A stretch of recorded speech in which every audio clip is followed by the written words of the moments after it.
Hello, everyone. This is Kontinent on the air. My name is Igor Tsessarsky. So today we have a meeting with a person who has not yet appeared on our channel, but I hope this is not his last time here. So allow me to introduce to you, gentlemen, Yuri Dedov-Goldman. Igor is a man who has already gained popularity in Israel thanks to his project.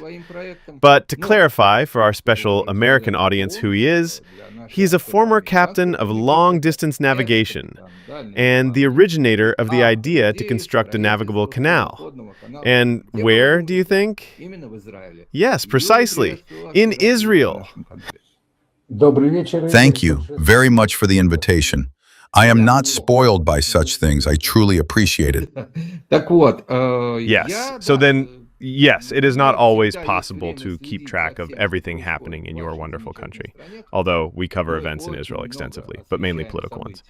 As for various projects, especially those related to scientific or technical matters, we rarely feature them. But now we have an opportunity to speak not so much about the 12-day war with Iran, nor only about the situation in Gaza.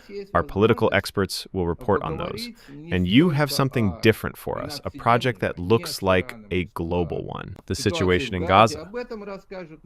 Our political experts will report on those.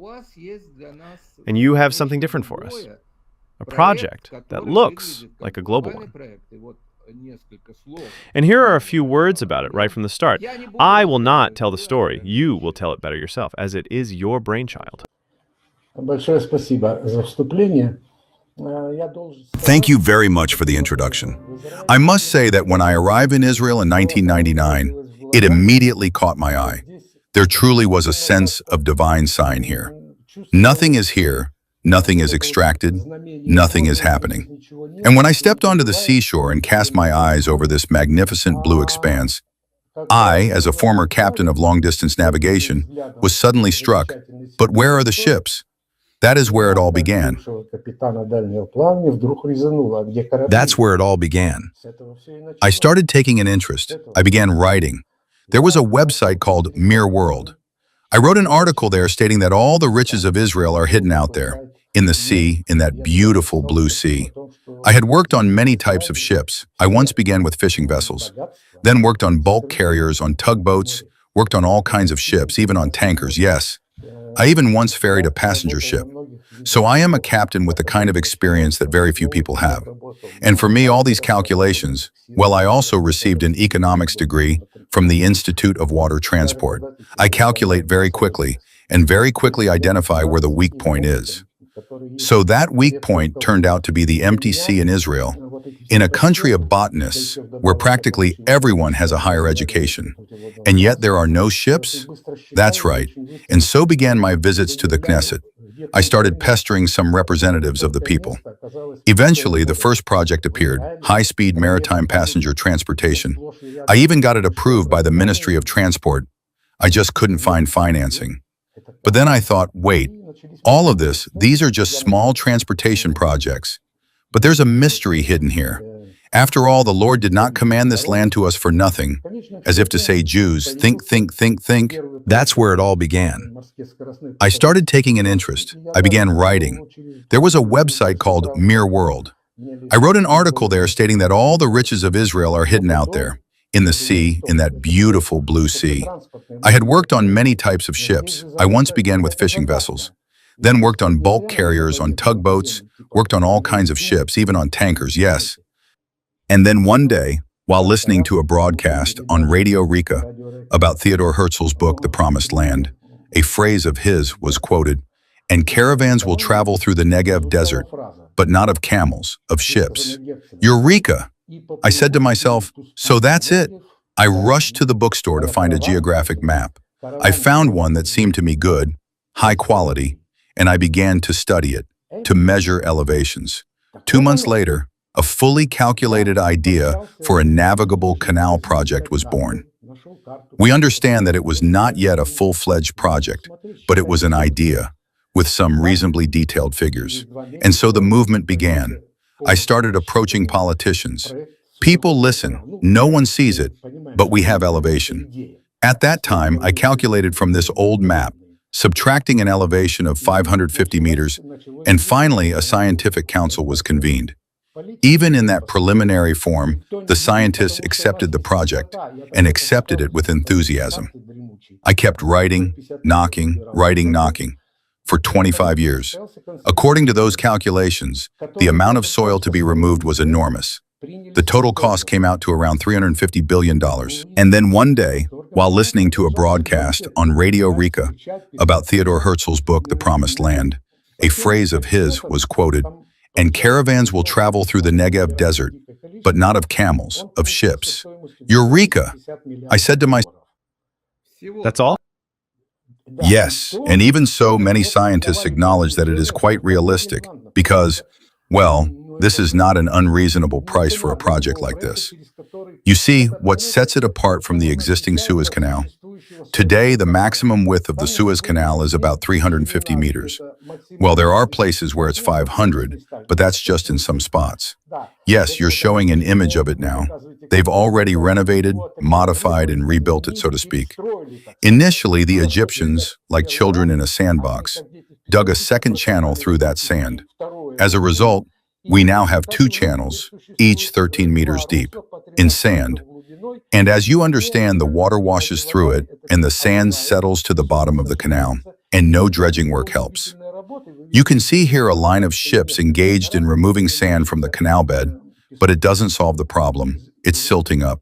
If in 150 years they haven't managed to do anything, haven't invented any kind of waterproofing, haven't reinforced the canal bed in any way, then we no longer need to pay attention to them. We will build our own canal. Knowing from the start what tonnage cannot pass through the Suez Canal, designed for such ships, with a displacement of 200,000 tons and more, up to infinity. And by infinity, I mean ships with a draft of up to 25 meters. The deepest draft of the largest ships is 25 meters. We will build a canal with a depth of 30 meters so that we have a 5-meter clearance under the keel and a width of no less than 500 meters. Because we are our own masters, we have the most modern equipment at our disposal. Tunnel boring machines, the latest excavators. I believe there will even be fierce competition among kablans, contractors, for the opportunity to take part in this construction. Yes, and even so, many scientists acknowledge that it is quite realistic because, well, this is not an unreasonable price for a project like this. So, you're saying no such alternative is currently being considered? This terrible, disgraceful incident is a vivid confirmation of what the Suez Canal has turned into. I must explain, as a captain of long-distance navigation, when you have a shallow canal and the draft of the ship nearly equals the canal's depth, somewhere around 1 meter of clearance, right in the middle of the canal, along the fairway, you end up with about a meter under the keel. What happens between the hull of the ship and the canal bed is the creation of a low-pressure zone, reduced pressure, and the ship's hull starts to be pulled downward toward the canal floor. The higher the speed, the more it sinks, settles. The closer it gets to one of the canal banks, the more it's also sucked toward it, because between the side of the ship and the edge of the canal, a similar low-pressure zone forms, and it begins to pull the ship sideways. That poor, massive vessel, this is exactly what happened to it. A gust of wind blew, or maybe the helmsman nudged the rudder a little. It turned slightly, and it immediately got sucked in and twisted. The ship became unmanageable. It has enormous mass, enormous weight, and the rudder blades simply couldn't handle it. It was turned sideways, and it ran aground, both bow and stern. It silted up and blocked the canal for a week or more. I don't even remember exactly. So that Ever Given, without any Houthis, managed to stop the Suez Canal. No Houthis needed. Such large ships simply should not be navigating such a shallow canal. We are going to build not just something different, but something fantastically different compared to the Suez Canal. Ours will have a minimum width of 500 meters and a depth of 30 meters. Moreover, with a surface width of 500 meters, the bottom width will be 350 meters. Then there are the slopes, of course. But that's only where we are really counting every penny, where the construction is particularly challenging. In other areas, we can widen it even to 1 kilometer, if we can create a proper marine water spread. In other words, through this canal, without any competition, Ships from all over the world will start sailing. They won't need to take the detour. You have a map showing the route around Africa. They won't need to make that enormous journey. Although among seafarers, we traditionally speak in miles. Many thousands of miles to go around Africa. It's outrageous. We'll divert all that flow of ships to ourselves.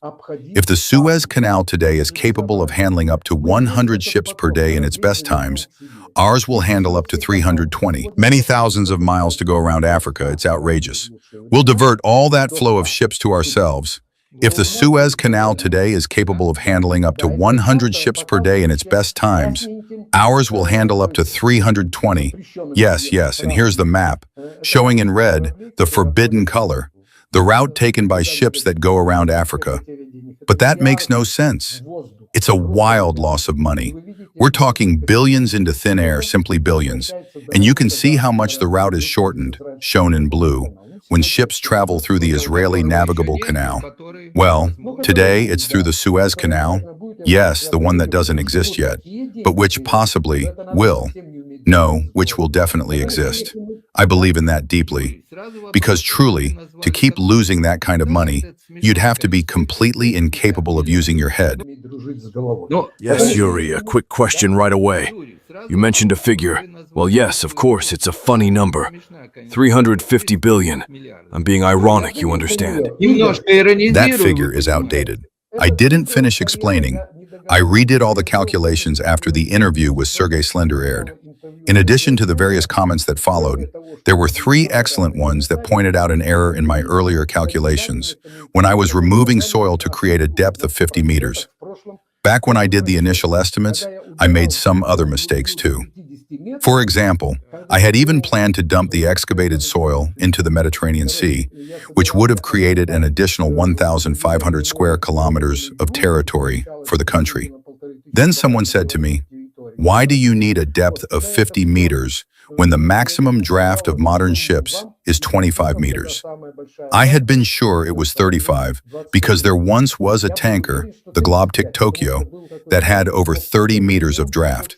So I began to research and discovered that ships like that have been scrapped. They no longer exist. The largest ships today have a maximum draft of 25 meters. So why dig 50 meters when 5 meters under the keel is quite sufficient? And once I reduced the excavation depth for the canal bed, all the costs dropped sharply. And in several other parameters too, the costs came down. As a result, I arrived at figures. You won't believe it. If you like 350, we're now within budget, even with a railway running along the canal. And we absolutely will build one, because we won't be able to remove the soil using only conveyor belts. You're showing a great illustration. For centuries, railroads have been used in large canal construction, and the same goes here. We've been talking about a railway for 20 years now, but there's no need to build it in advance. Once we start digging the canal, it'll be implemented naturally. We will definitely lay a railway line within the canal corridor, because all the excavated soil will need to be hauled out by freight trains. That figure is outdated. I didn't finish explaining. I redid all the calculations after the interview with Sergei Slender aired. In addition to the various comments that followed, there were 3 excellent ones that pointed out an error. So what's the final figure then? The final figure came out to 100 billion. That includes the railway and the highway, which will also run along the banks of the canal. Both the railway and the highway will be built in parallel along the canal's edge. Can you imagine 100 billion? And now, when I tell you that I foresee revenue from the canal of no less than 58 billion per year, it means that in just 2 years, maximum, we will have recouped the entire construction cost. You know, of course, all these economic Вы знаете, вот эти все экономические расчеты, конечно, делаются, как правило, большими. Well, all these economic calculations are usually done by large teams, of course. Yes, certainly, that's a given. But I'm doing things about how kind of building in existing from these kind of cases any second place. And there are many issues that arise in the process, which are very difficult to take into account in your initial version. That's one point. Another point is the political component. We have to keep that in mind. As long as those savages exist in Yemen, the ones called the Houthis, starting anything related to construction, which would be highly vulnerable to attacks or shelling and so on, that's also probably a very complicated scenario. Тоже, наверное, вариация сложная. Igor, since time immemorial, I remember from the very start of my seafaring career, there have always been pirates, and the response to them has always been inconsistent. Sometimes they were fought, sometimes not. Naval forces would be dispatched. Russia would send ships. France would send ships. The US would send corvettes. And they'd shoot back a bit. This kind of farce in the so-called developed democracies has long become tiresome, especially for seafarers. All of that should have been crushed in its infancy when the Malaysian pirates started shooting at and hijacking, well, the world's, shipping ships of global maritime trade. Pardon the wordplay. Sorry, Malaysian or Somali? Of course, Somali. What did I say? Malaysian? I was surprised. I thought they're usually quite calm in that regard. Да, сомалийцы было очень смешно, что они вот Я не действительно... избалован эфирами, поэтому могу оговариваться. Ничего страшного. Right. And then there's this whole story with the Houthis. But for me, as a captain, it's just disgusting. It shouldn't even be a problem. There shouldn't be such a problem in the first place. I look around and see this miserable Egypt, this Al-Sisi. Aren't you ashamed of yourself? The only thing that brought decent revenue to your budget was the Suez Canal. So where is your expeditionary corps? Where is all the weaponry that was gifted to you? Where are your tanks, your aircraft? You should have just thrown the entire Egyptian army at it. I don't even know how to phrase it properly. Just smash them to pieces. That sounds about right. And yes, sure, either he or Egypt always has someone to sell weapons to for a fee, just as they conveniently ignore all those tunnels. We know that very well. Look, let's be clear. The political aspect is always there. But to sum it up, Egypt's foolishness is not a reason to reject our project and not build the shipping canal. All right, got it. And the whole Houthi thing, enough already. It's not even a real problem. We must build the canal and deal with everything else in parallel. While the canal is being built, we'll solve the Houthi issue. Right. And then there's this whole story with the Houthis. But for me, as a captain, it's just disgusting. It shouldn't even be a problem. There shouldn't be such... Understood. All right, let's leave the Houthis alone. Tell me, this is something I'm personally curious about. During your time at sea, on the ships you commanded across oceans and seas, were there ever any pirate attacks? God forbid. No, I simply never entered that region. No. Then you're a lucky man. However, there was one rather anecdotal incident. Traffic policeman once stopped me when I was driving from a ship docked in the port of Yeisk to St. Petersburg. I urgently needed to get back. I was trying to persuade him, please let me go, I don't have time. I'm a captain, the vessel's been left unattended and so on. And he says to me, Captain, I'll ask just one thing. What kind of weapon do you carry? But I didn't have any weapon at all. Well, in the Soviet Union, you understand, where would I even get a weapon? So I said, what? You're confusing me with the Americans. Here in the USSR, that's not how it's done. Maybe someone has one, but I never did. That's it. Да, хорошо, ладно, оставим тогда гаишников и пиратов. Yes, right. Well then, let's leave the traffic cops and pirates for now. Let's return to the project. As I understand it, inspired by this idea, and yes, it really does seem fantastic, not just economically, but in many other aspects as well. It's the kind of initiative the whole world should welcome. Although we both know how the world usually welcomes Israeli projects, we can guess. And not just guess, we know. But still, you tried, as you said, to knock on doors, to scientists who could do the calculations, provide expert assessments, and so on. That's the first question. And the second, you reached out to politicians whose decision might somehow move the idea forward. And you're saying that you spent 25 years trying to convince them, talking about it. At what stage are you now, and what's happening? Вот сейчас вы остановились, И что происходит? Well then, up to that point, all my efforts to reach out led nowhere. Literally in the first few months after I announced the existence of the project, I won't mention the name of the politician so as not to give him either publicity or bad press. I've long since lost respect for him, so I won't say his name. He was, at the time, very vocal in his support of the project. A journalist from Radio REKA actually called me from Jerusalem and said, "I'm at his office right now." This was the day before the Knesset elections. And she said, "Yura, can you imagine? In such a rush, he gave me 45 minutes. He literally flipped through your project. He said, 'This isn't a project, it's a bomb. It hits the target perfectly. As soon as the elections are over, I'll immediately get to work on it.'" That was in 2003. And after that, he avoided me for years. Even though I'm not as pushy as I might seem, I just occasionally tried to remind him, "Would you consider revisiting the project?" Once, I received a call from Chicago. It was Braverman calling, or maybe Braver. I think it was Mark Braver. He was the second in command at a major investment company.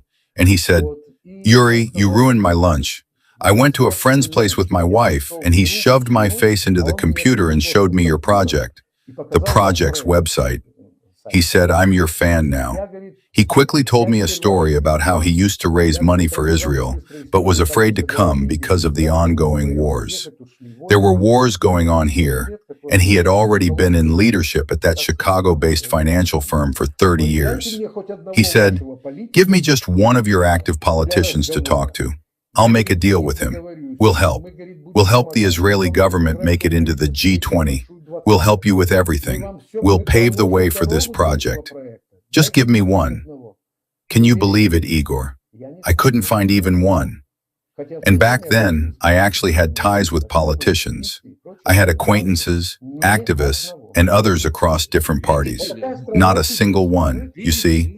You see, it's a kind of wonderland, you understand? A wonderland. But you know, even when we're not talking billions, but just seemingly millions, suddenly a whole host of questions and problems arise. Because what comes first is not necessarily feasibility or long-term benefit.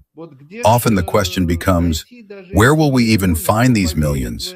Who will believe in this? How effective will the return on investment be? Well, you understand, there are many questions. And then someone might try to make political capital out of it. And what if something goes wrong? A politician could ruin his own reputation just by wanting to help. Today, I won't judge our politicians so harshly anymore, because I finally have assistants now, and they're helping me a lot. I now have a woman on my team who is very well connected in many government offices, and she's already lined up meetings with at least 4 people. Today, I won't judge our politicians so harshly anymore, because I finally have assistants now, and they're helping me a lot. I now have a woman on my team who is very well connected in many government offices, and she's already lined up meetings with at least 4 people for me. The schedule for these meetings keeps getting pushed back, but it will happen in the coming month. I will be meeting with them. Yes, and I also want to thank a former minister. He is retired now. Amir Peretz, the man who once resolved Israel's defense issue against missile attacks. He signed the documents that gave us the Iron Dome. He deserves a monument in his lifetime for bringing the Iron Dome into existence. And this woman, she took me to him. This person, I forgot to mention him earlier, he looked at those 2 or 3 pages, of course. You don't bring your full set of calculations to a meeting like that. We brought a brief proposal, and he pointed with his finger exactly at the spot where the error was in the old calculations. And he said, "Yuri, when this part, the expenses goes down and the income goes up, I'll gladly meet with you again, and I'll even help you get into the right offices. I'll make calls, and I'll support you." So I can't say that today everything is cloudy and hopeless. Now there is a light at the end of the tunnel, and not just thanks to Mr. Peretz. So for now, I won't make any predictions, so as not to jinx it. But people are starting to take interest, and I very much hope that someone from the American public will report this project to President Trump's office, a man I deeply respect and understand. No matter what anyone says about him, no matter the criticism, I feel like I can read him like an open book. I see exactly where he's heading. He's a strategist sent to us from above. People can say whatever they like about me, but I think in very similar categories. I'm sure that if Trump ever hears that such a project exists, this project will move forward. And what does this project mean? What I told you was only about the canal, just the passageway for ships. We will have a minimum of 320 ships passing through each day, because I've calculated it. That means a ship enters about every 3 minutes. You see, it's not so convenient for ships to overtake each other. It's a canal, after all. They have to move in an orderly line. And even so, our canal allows for nearly full-speed passage. But a ship every 3 minutes, that's more than enough not to overload the system. So I won't go spinning more numbers now. I already mentioned projected revenues in the range of $55 to $58 billion per year. But that's just a portion of the income. It's nothing compared to what else this project means. The canal will run for 250 kilometers through the Negev desert. As a result of nourishing the soil, the land will begin to absorb moisture, and it will start to bloom. That's one. Second, when all the world's goods are flowing through our country, don't you think we'll use our heads and make sure some of it stays here? We'll start signing contracts. Would you like to build a processing plant here? Why keep transporting your goods another 5,000 miles? Here, right here, we'll process them. Or you can process them yourselves. We'll lease you land. We'll participate in the production. We'll refine your products, your oil, your cotton, everything the cargo ships carry. We'll negotiate and offer excellent terms. We'll sign deals. Along the entire shoreline of our Israeli navigable canal, not only vegetation may appear, but also an industrial zone. That's hundreds of thousands of jobs. The revenue from that could equal, if not surpass, the revenue from the shipping traffic itself. As a result, you can confidently estimate this will bring about $100 billion per year in additional income. And what about water in the Negev? What's stopping us? We can install desalination plants. We can put up wind turbines with a vertical axis of rotation so they don't irritate people in America, including Trump and others, who complain that they spin and make noise. I'm proposing turbines with a vertical axis. They're even more sensitive to the wind. We can install solar panels. We have non-stop sunshine. Even in winter, we have sun. We'll desalinate the water. We'll irrigate the Negev. The surplus of desalinated water, under the supervision of scientists, can be discharged into the Dead Sea. For many, many years, we've been saying that the Dead Sea is drying up. It's evaporating. Hundreds of karst sinkholes have formed. And what are karst sinkholes? It's when moisture evaporates and underground voids begin to form. So just as those voids formed, we'll fill them. The water will seep in exactly where we choose, and it will fill the karst sinkholes and replenish the Dead Sea's reserves. All of this, of course, under scientific supervision. But this is fresh water, and we will have it in abundance. When has that ever been the case in Israel, to have an abundance of water? And now we will. I believe I haven't forgotten anything, though perhaps I did forget something. But you now have the general picture, don't you? Yuri, well, as with any project, there are surely skeptics. Someone might listen to you and say, well, this gentleman presents everything beautifully, but something about it sounds familiar. Do you remember our classic novel, the one with, yes, New Vasiuki? You guessed it, New Vasiuki 2. So how do you respond to such skeptics? Surely you must have a concrete answer. Of course I do. That's exactly what scientists are for. And more broadly, that's why every person has a head on their shoulders. Everyone needs to understand, even if it's seawater flowing, or rather, even if the canal is filled with seawater, I still assume that we'll install insulation. But even where it leaks, where it seeps through that insulation and penetrates 100, 200, 300 meters down, what does it pass through? Through sand, through clay loam, through gravel, through various minerals. And it leaves behind all its suspended matter, including salt, in the upper layers, in the first dozens of meters. Beyond that, it goes deeper as water, mineral water. So when skeptics tell me, you'll contaminate all of our underground freshwater reserves, I give them an example. I saw it a million times during my childhood in the Caucasus, how water intake filters are arranged in mountain rivers like the Kuban and others. There they installed a metal container buried in the riverbed, filled with stones, sand, clay, and so on. Underneath it, a suction pipe draws water for the entire village, town, or even city. And the water it delivers is not the murky, dirty, terrible water from the surface, but pure, clear water, like a baby's tear.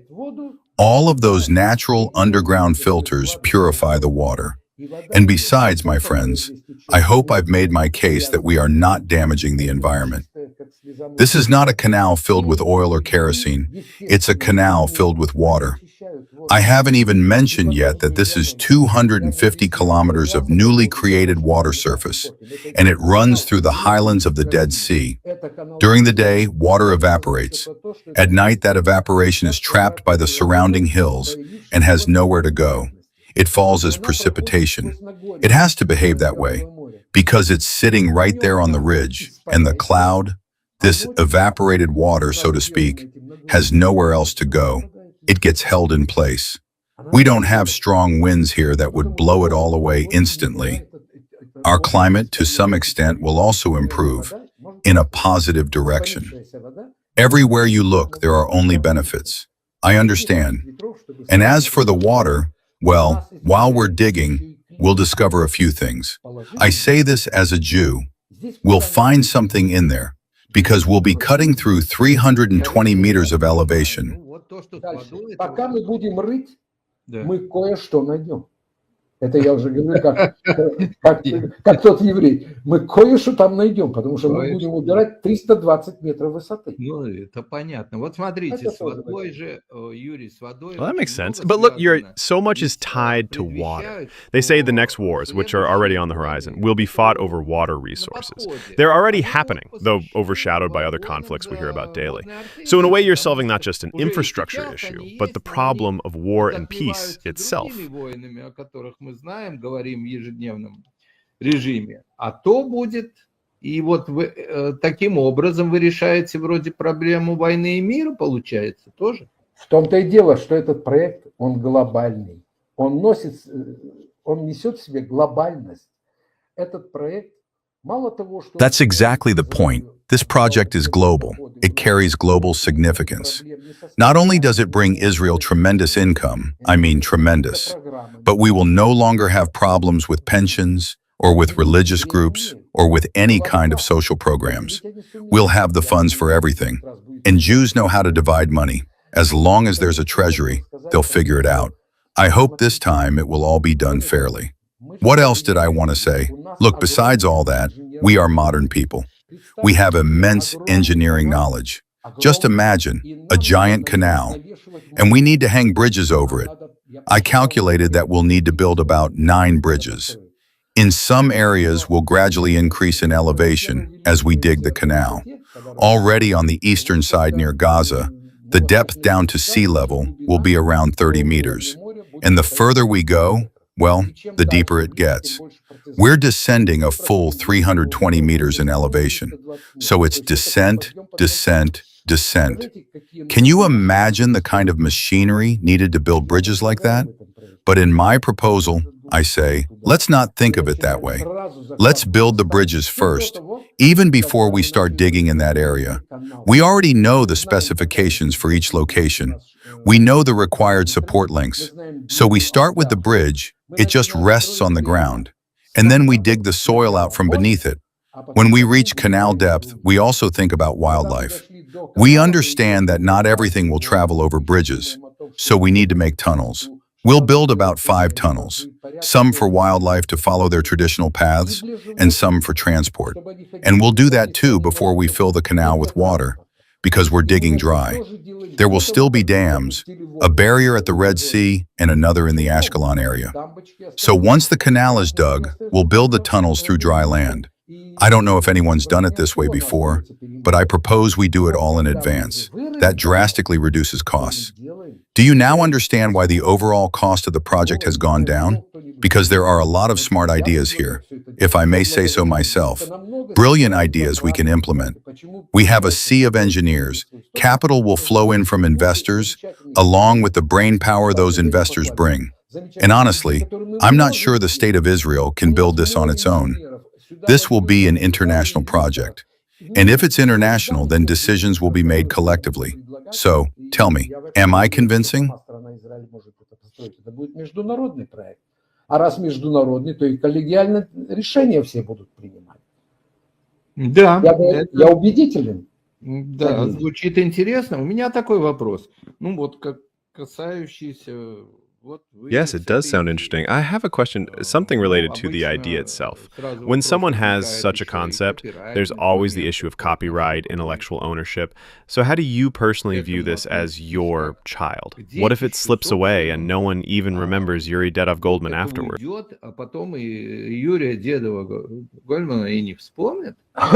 Вот сейчас говорю, чтобы все услышали, потому что каждый такой... Let me say this now so that everyone hears it. Because every video recording like this is a kind of document. A document. And if I say something foolish now, that foolishness will come back to me later. So first, I truly hope for the decency of politicians. In the end, they are the ones who will make the decisions. It won't be the scientists. The scientists will only recommend. The decisions will be made by politicians. And as for their conscience, well, we all know. It varies. Now, what did I do from the very beginning? As soon as the text of this, let's say not a full-fledged project, but rather a memorandum, was ready, I sealed it and mailed it to myself as a registered letter. And I still have that sealed envelope. It's been recorded in the postal system's database. This was in 2001. Because I understood, if I tried to register it as a patent, well, what kind of patent can you get for a project like this? I'd need to maintain it, invest serious money into it, which I didn't have. So I made a clever move. The letter still lies there, sealed. One more question.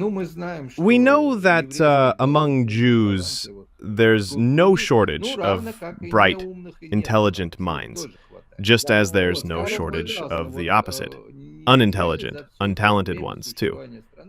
So tell me, please, in all the time the state has existed, I understand that sometimes economic questions fall by the wayside when one war ends and another begins. But still, there are unique achievements, especially in the technological field, and in many other areas too. So honestly, are you saying that no one else ever had this idea before? This bright, strategic idea that came to you? There are already plenty of people who want to grab a piece of the glory. Publications are out there. One guy, for his sheer nerve, I banned everywhere I could. At first he was just a friend on Facebook, but then he started doing some shady things.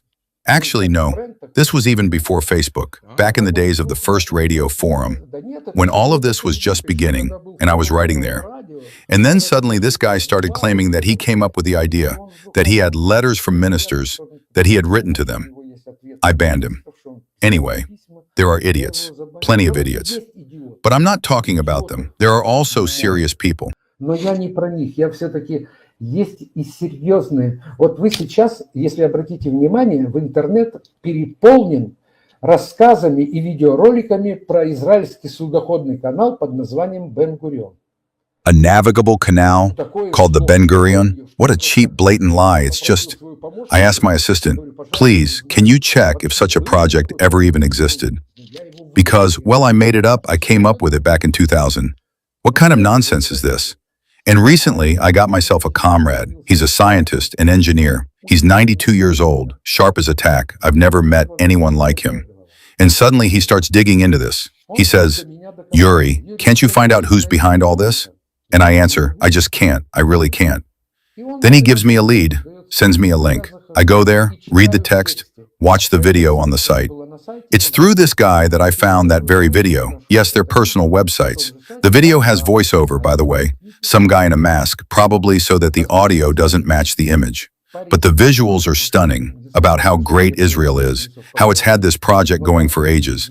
In short, the politics there are so tightly intertwined with the economics. I thought, so who's really behind this? And then suddenly I read something, and I see the ears. You can guess whose, right? Turns out it's a site from some institute in Kyrgyzstan. I can't recall the name right now. And interestingly enough, this institute is apparently linked to the Russian Academy of Sciences and China's too, and some third organization as well. And by the way, they're all CSTO members. I just smiled, closed the tab, and saved the link. So if anyone ever tells me it's not some shady office, I can pull it up and show them. Everything's clear. Pure. So then, why are they doing this? Я улыбнулся, закрыл и сохранил ссылку, что если кто-то мне будет говорить, что это не ГБшники, чтобы открыть и показать. Понятно. Чистой Хорошо. воды. Я Так вот, понял. почему они это делают? У нас еще есть минутка. Ну, буквально, да. Они это делают потому, что Россия сейчас как с тормозов сорвалась, пытаясь всем доказать, что Северный морской путь – это прекрасная альтернатива Суэцкому каналу. И опять они попали. Юрий Dedov-Goldman защищал свой... Do we still have a minute? Just a quick one. Right now, Russia has gone off the rails, trying to prove to everyone that the Northern Sea route is a brilliant alternative to the Suez Canal. And once again, they've missed the mark. Yuri Goldman defended his thesis at the Institute of Water Transport in Leningrad in 1989 at the Department of Fleet Economics and Organization. The topic of the thesis was improving the efficiency of ferrying newly built ships from the Northwestern Basin to the Far Eastern Basin. And in that thesis, I left no stone unturned when it came to the Northern Sea route. I wrote back then that if you actually calculate the cost of transferring new vessels via the Northern Sea route, you'll realize something. After that transfer, not only do ships wait up to a year for the summer season and the formation of a caravan to pass through the route, but then they spend up to 3 years in repairs. They arrive without propellers, with hulls dented like an accordion. It's far more reasonable, after receiving the vessel from the shipyard, to simply send it independently on what we call a tramp voyage. That's a maritime term for when a ship takes cargo from port to port, guided by brokers, shipping agents, picking up incidental loads along the way. From port to port, and in about 3 months you reach the Far East. And along the way, you earn a ton of money, and the ship remains brand new. That was my thesis. And they've missed the mark. And in response to the fact that they're now flooding the internet with these silly videos and stories about the Ben Gurion Canal, now I have something to answer with. And here's something else. It turns out that there actually was a project for a navigable canal in Israel back in 1963. But that was a lock canal, which could never realistically compete with the Suez Canal. That's why it was buried and forgotten, and they stopped selling shares for it in America. They even planned to use 5 nuclear bombs, or maybe 50, who knows, to excavate the soil. Good thing I didn't know about any of this. The boy didn't know it was impossible, so he did it, and that's a good thing. Here, I'll place this beautiful ship. Yes, this looks very much like the view our shipping canal will have. Take a look at what it could be like. Yes, yes, yes, yes. This is in the Gulf of Eilat. The terrain along the entire canal will look exactly like this. All right, now I'll ask you to take just a few seconds, maybe half a minute, to say whatever you'd like to say specifically to those who will be listening to you in the United States. Dear friends, I'm truly glad that by a twist of fate, I received such an education and earned my captaincy. I gave 27 years of my life to the fleet and also studied economics. I don't use my economic education as a professional economist, but it helps me calculate quickly and efficiently. And when expert assessments confirm that my calculations are correct, well, I've been lucky in that regard. What I really want is that if someone wants to argue with me, they do it with substance. They take a pencil and a calculator, do the math first, and only then speak. Because often in the comments, there are insults rather than constructive dialogue. I know that most people are absolutely reasonable. They dream of living in a good country. So please take a look at this side of the project. If we manage to push it through and launch it, Israel will become the richest country in the world per capita. We won't be jealous of countries that have oil, because this project will bring us such revenues that our small population of 9 million will more than thrive. We'll be able to work at jobs we love, get paid, and say, just put it in the account or something like that, easily. We will live beautifully. We will help all good nations. We will trade water, friends. In our climate, with our water shortage, we'll be selling water to our neighbors, or helping them with it, let's say. This project will give us a completely new life. And if not for us, then definitely for our children and grandchildren. That's why I ask you from the bottom of my heart, support me and spread the word about this project. And when I say support me, I don't mean me personally. There's already a group of us, 8 people so far, and we're growing. And ahead of us lie great achievements. I truly believe in this. The Lord didn't command us to the Holy Land for nothing. He said, Jews, there's nothing in this land, but you have your brains. Think, Jews. And that's where I'd like to stop. Спасибо, Юрий.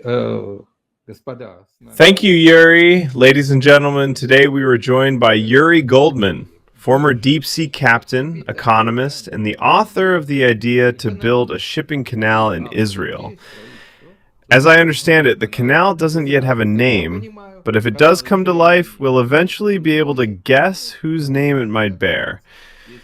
For now, thank you for your time. Thank you for the interesting conversation.